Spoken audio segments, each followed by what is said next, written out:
Hello everybody, this is Anand Roy and I welcome you all in my channel Lichess. Today I am going to start a series where I will analyze my games which I played a month ago in Pune. It was my first rated tournament. The tournament was in Swiss format with 9 rounds each player has to play and with some huge cash prizes. So cash prizes tournament. In this whole series, I'm going to share my thought process in every game, in every critical position, my ups and downs in the tournament, and also my ranking after every round. Unlike Gotham Chess, where you can see analysis of the games played by IM or a GM, here you can see analysis of the game played by a beginner level player or an intermediate, intermediate level player. So I hope you will enjoy the blunders and mistakes made by them, like me. Yeah, I made a lot of blunders in this tournament. There will be total 7 videos in this series. I hope you will like them. So let's begin. So this was my first game. I played against Saurabh Ghamani from Pune. He is almost 1600 rated player. Means that time he was 1600. Now he's around 1700, I think. So before I analyze the game, I want to talk about my mindset, what was going in my mind before the round. When I saw pairing that first rated player of my life was against a 1600 rated player. In chess, 1600 means is you can say that he is a kind of intermediate level player. He's a nice player, experienced player. I was little bit tense that will I perform well or not? I have faith in me, but still, 1600 is too much for me. I thought like that, but when the clock started, when the match started, I was normal. My all that negative feeling was gone, and I started my first rated tournament of my life with pawn to d4. He played knight to f6. I played c4. He played c5. I played d5 to gain a lot of space in the center and also to control a lot of few crucial squares. Then he played e6. I played knight to c3, takes, d6, e4, g6, bishop d3, bishop g7, knight to e2, ge2, castles. These are normal theory. Many grandmasters uh, had played these games on this position. Those who play Queen's Gambit or d4 must know how to play this type of opening. He played a6. Idea of playing a6 is to push b5, a5, b4, and gaining a lot of space on queen side and restrict my pieces to play along in this queen side like a, b, c, d in this file. So I have to play a4 to restrict this b5 idea. He developed his another knight to knight b to d7. Now I don't want this knight to jump over on e5 and control a lot of crucial square on of my position. So I played f4. I can also play. I also could have played bishop to f4, but the thing is, if the knight jumps over e5, I have to take this. Takes. Although his bishop is kind of blocked here, he can shift over this diagonal, bishop to h6. But I have to compromise to my bishop pair advantage basically. So I prefer to play f4. He played queen to c7. Sorry, queen to c7. In this position, I was thinking that there is almost no threats that black can give me. So I should play here comfortably. I was thinking about at least 3-4 moves here, like bishop to d2, bishop to e3, developing my minor piece, last minor piece, or should I develop my queen to c2 or h3. Here, chess.com engine is saying to play bishop c4. I don't know why, but okay. I was not thinking about this move. Chess.com engine is saying to play bishop to c4, but I was thinking about 1, 2, 3, 4. These four candidate moves.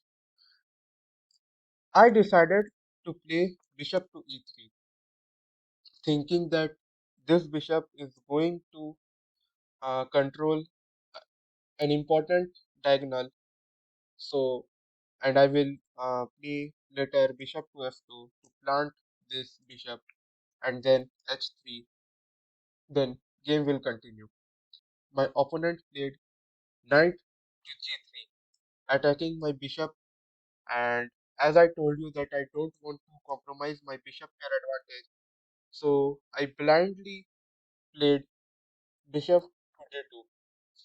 I could also have played bishop to c1, but I don't want to play bishop to c1 as my rook. I want my rook to be placed here. So I played bishop to d1. Sorry, bishop to d2. I was confident about my position before my opponent played c4. After this move, I realized that what a huge blunder I made.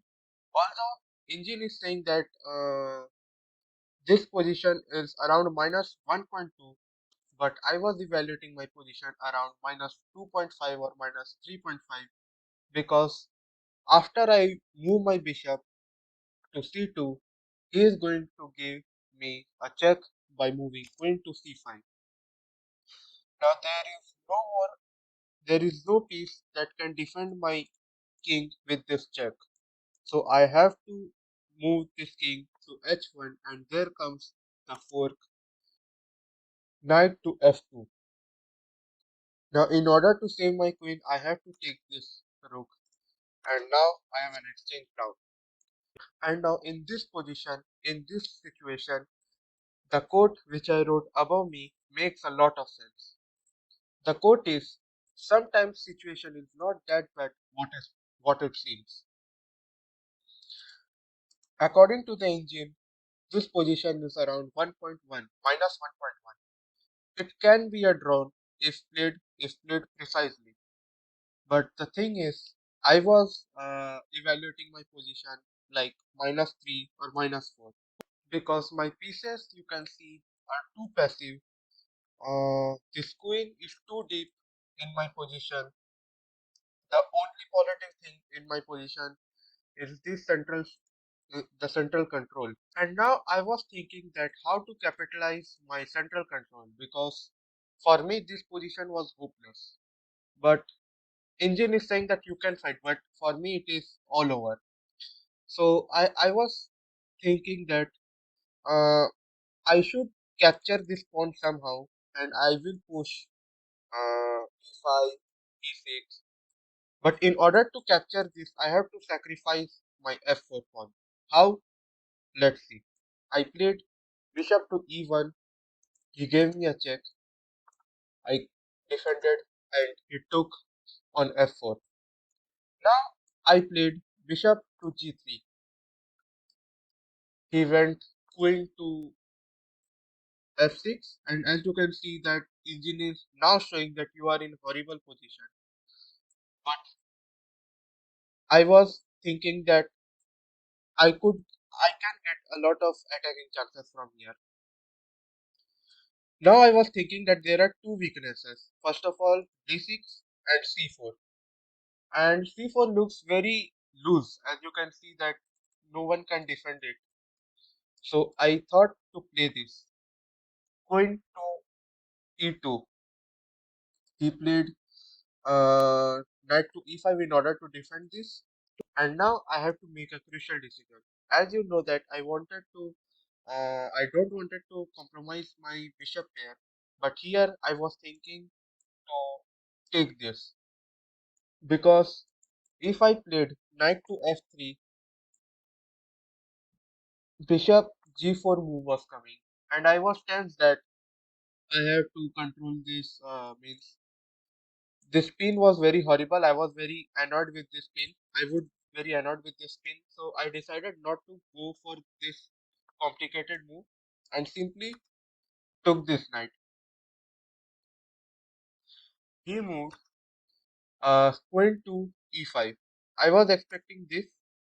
Means I was praying that black played this, but okay, this was the best move. And now I develop my minor piece, last minor piece, knight to f3 in order to gain a tempo. He played queen to e7. I took c4. He plays bishop g4. Now I was thinking that I should play queen to d3 because I was not liking rook c1 move. Although it was coming, but I thought I should play queen to d3 because if this will take attack with my queen. So I played queen to d3. He played bishop takes f3. Now I was thinking that I should play g takes f3. Although it does not make any sense to why I bring my queen back. But I was thinking that I should play g takes f3 because it will reinforce my center. So I took, he played queen h4 in order to infiltrate in my position like this. So I played rook f1. He played bishop e5, giving a threat of mate in 1. So I have to retreat my queen to e2. He played bishop to f4, restricting my all play. I have to offer queen trade. We exchange our queens and he played rook f to c8.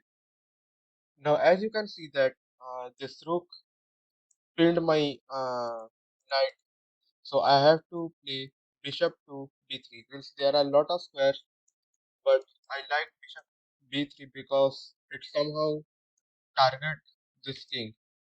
Means if in future if he played f5 and somehow I can remove this pawn and I able to play d6. So this was my like what you can say fairy tale idea, and I was also thinking about this move bishop knight to e2, and if this bishop retreated I will play f4 and somehow I will generate some play in this center. The biggest asset of my position, although my position is hopeless, as you can see this evaluation bar, minus 3.1 is too much, but all my hopes were this pawns, these central pawns. So he played rook to c5, I played knight to e2, he played bishop e5. Now I was thinking whether I should push this pawn or whether I should sacrifice it. But I thought that I should not sacrifice this pawn and played knight to g3. He played queen c1, rook c1 check. I played king g2 and rook b1. Now I am so stupid. I was thinking that he will play f4 and he had to take this or retreat this bishop and then I will push. I was thinking like that. That I got a chance at least. So I played f4, but he shocked me by playing bishop f4. And now I realize that whether I means if I take this bishop, he will give he will take this b2 pawn and give me a double check. So I decided to take this bishop. It took I moved king to h3. It took after all this horrible play. I was still trying to be creative. I was still searching for ideas, and I played. First of all, I recognize that these are some weak squares in Black's camp. This is weak, so I played rook to f6. He played rook to d8, just fighting that if my opponent blunders, king g4 in order to control this because I knew that next move he is going to play king to g7. I but there was no point of playing king g5 because it was a blunder. It would be a blunder because h6 was coming. So I again thought for a while and I retreat my rook because my this pawn was weak. He played rook a3, but I played rook to b2. Attack is the best defense, as you know. So I was attacking this pawn. He played rook to d7. I played rook to b4 in order to defend this a4 pawn. He played a5. I have to move to c4. After this move, I knew that resignation was not too far, but I still want to fight. So his threat is to play rook b4, and I have to take this because there are no more choices are left. Because if I suppose I because if I move this rook somewhere else, suppose rook to c1, then he will take my a4 pawn. So I thought that how can I uh, defend defend this position for some more time. So I played knight to e2 because if he play rook to b4, that he will play. This is sure. So I will take and play rook to d4. Sorry, knight to d4 in order to control this pass pawn. So he played rook to b4 as expected. I took and played rook to d4, and he played rook to c4. Sorry, rook to c7. Now I was thinking that I should bring my king closer to this pawn, and I played king to f4. He played rook c4. I played rook e3. He took. I took. Now he was 2 pawns up, and after when he exchanges my knight with his rook, I was again there was a slight, you can say, a ray of hope, but it was lasted only a few moves after I played king f6. Sorry, he played king f6. I played king c4. I was thinking that I will capture this and somehow uh, this king will support this pawn and I will promote this queen. It was all like fairy tale plans, fairy tale dreams I was seeing. He played king e5. I played king takes b4. He played f5. I played e takes f5 because there are no more options I have left. And now resignation is very close. I just played some few more moves like this. I resigned. So my rankings after round number 1 are as follows. As you can see, there were total 234 players. There were 234 players, and my ranking was at 202. Roy Anand, Chhattisgarh. 0 out of 1. I was feeling I was feeling very bad because I wanted to win the first match very badly, but I couldn't. It's okay. So next that day only we have round number three. Sorry, round number two. I was paired against an underdog player whom I defeated within 15-20 moves.